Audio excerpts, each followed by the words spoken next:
Guillaume Jalot, directeur technique de la société Antefilm.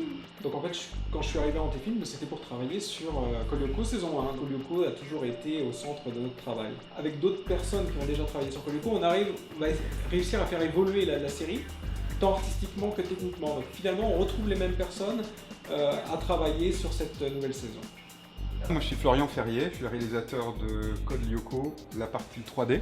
Moi j'ai découvert Code Lyoko en arrivant sur cette 5e saison. Donc on a travaillé quelque chose d'un peu plus réaliste dans la partie 3D, c'est-à-dire avec des mouvements de caméra beaucoup plus longs dans l'animation, et quelque chose qui ressemble beaucoup plus au cinéma.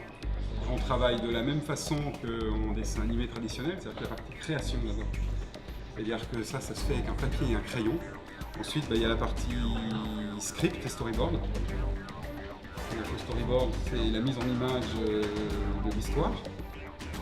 Donc, on se fixe un nombre de plans à peu près par épisode, qui ici tourne autour de 160 plans par épisode. Et après cette partie storyboard, on fait ce qu'on appelle l'animatique, c'est-à-dire qu'on filme le storyboard, où on met déjà les voix, on met quelques bruits, etc., pour donner une idée du rythme général de l'épisode. Et une fois qu'on est d'accord avec cette partie du travail, ça part dans la partie layout.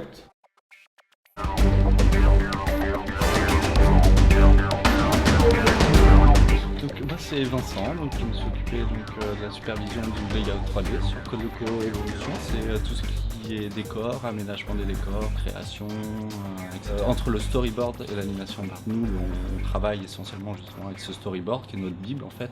Donc on passe du support papier au support 100% informatique et dans un univers 3D en fait. Donc on va...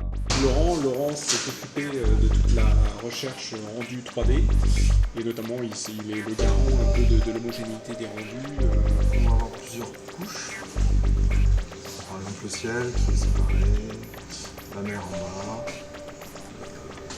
plusieurs couches au niveau du décor lui-même qui est porté de loin, par exemple.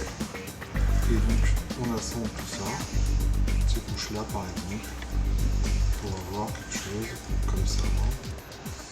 On va rajouter On a bien sûr la partie matte painting, dont on a vu tout à l'heure, pour des questions de décors qui n'existent plus, comme l'usine Renault, ou pour des extensions, pour enrichir les décors. Donc tout ça, ça est fait en matte painting, et puis pour l'aspect purement graphique aussi. Alors, il faut savoir que le matte painting à la base, c'était une technique qui est déjà centenaire en fait, qui est utilisée depuis les débuts du cinéma. Avec l'arrivée de l'informatique, ça a migré sur le support digital. C'est vraiment un amalgame de 3 types de médias différents qui sont la photographie, la peinture, donc la peinture numérique, et la 3D, nos photos. Et on mixe tout ça, c'est une sorte de grande soupe de cuisine, et donc pour avoir un tout homogène en fait. C'est ça qui est très important.